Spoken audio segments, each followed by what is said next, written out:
Not a slow match here, or excuse me, not a fast match here. No, and you can see Kenta at 7-0-2, Yep. Rudy at 7-1-1. These two deserve each other, to say the least. Little draw bracket action. And I'm really interested to see if Kenta leaves in the counterbalances here, because when you're playing against Abrupt Decay, your natural instinct is to remove that card. The flip side of that is often Sultai players will anticipate that that's happening, remove their Abrupt Decays, and then your counterbalances become good again. So there's a little guessing game that goes on there. Hiroki's going to take a mulligan down to 5 here. Did not like the 6 cards either.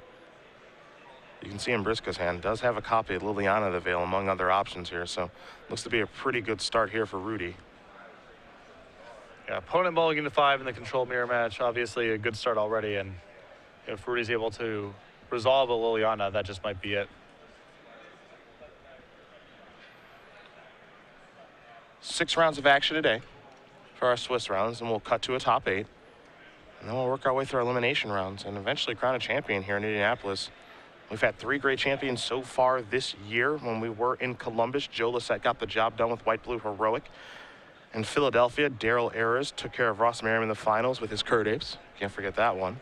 Ho-ho. And then in Washington, D.C. last weekend, Gerard Fabiano got the job done with his Sultai control deck that a lot of players are starting to pick up and play based off of Gerard's performance last weekend. Yeah, I've seen some tweets from Simon Gertson, Chris Pakula.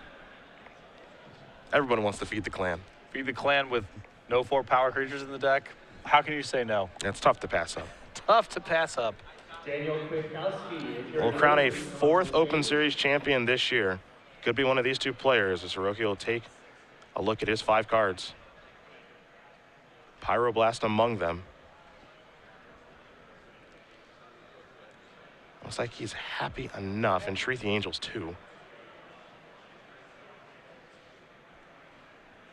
Skull Turn will be the land. Gonna crack that, go down to 19.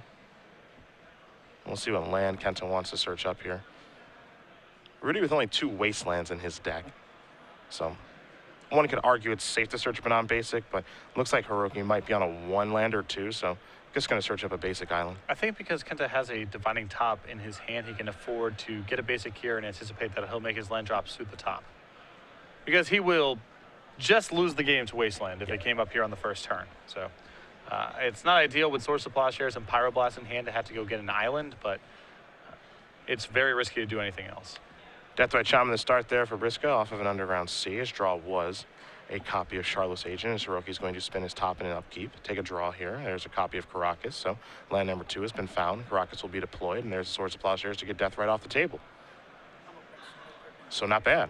And Divining Top is perhaps Kenta's best weapon in the matchup. Baleful Strix will come down. That'll allow Briksza to cantrip. Picks up a copy of Polluted Delta before passing the turn back over to Hiroki. Hiroki's going to spin top on the upkeep yet again, looking for lands you have to imagine.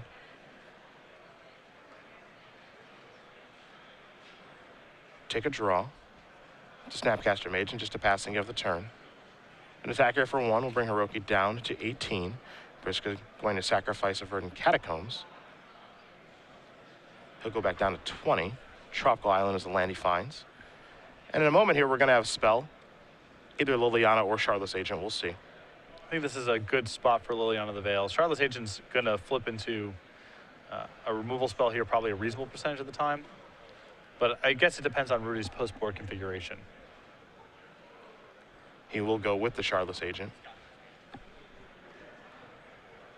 Time to Cascade. Gonna go by quite a few lands. There's a Tarmogoyf. Maelstrom Pulse, the lone spell that he's gone over, so he will shuffle those cards, put them to the bottom. Tarmogoyf gonna resolve. Charlotte's Agent gonna resolve. And Hiroki going to spin the top, so Briksza with a nice clock on the table. I suppose if Rudy's post-board setup is Charlotte's Agent only finds Ancestral Visions, Tarmogoyf, some other creature, or a discard spell, that's a fine use of Charlotte's Agent. Yeah, I would be surprised if he has any misses in his deck after sideboard. The biggest miss would be Abrupt Decay, and again, it's arguable if he's even leaving that card in. Right. Liliana will lead things off. That will resolve. Elevator going up means both players will discard. Tarmogoyf for Briksza, Pyroblast there for Hiroki. Tarmogoyf will grow, and now here's an attack for 6. Hiroki down to 12. And Rudy trying to diversify his stuff in play, so Terminus matters a little bit less. Also allows him to discard a creature, so the Goyf is bigger that turn. Really good turn. It's a brainstorm. 3 cards coming. 2 cards, of course, will be going back.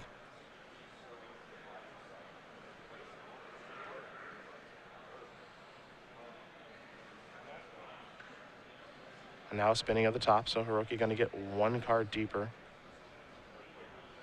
On the hunt for Terminus, you have to imagine. Yeah, I mean, you can see his hand with Terminus and Council's Judgment. If he was actually able to get to a Terminus here, he would have some shot here. But without access to Terminus, I think he's not going to be able to answer the board and will succumb to this. Yeah, and Treat the Angels is just not going to be fast enough here.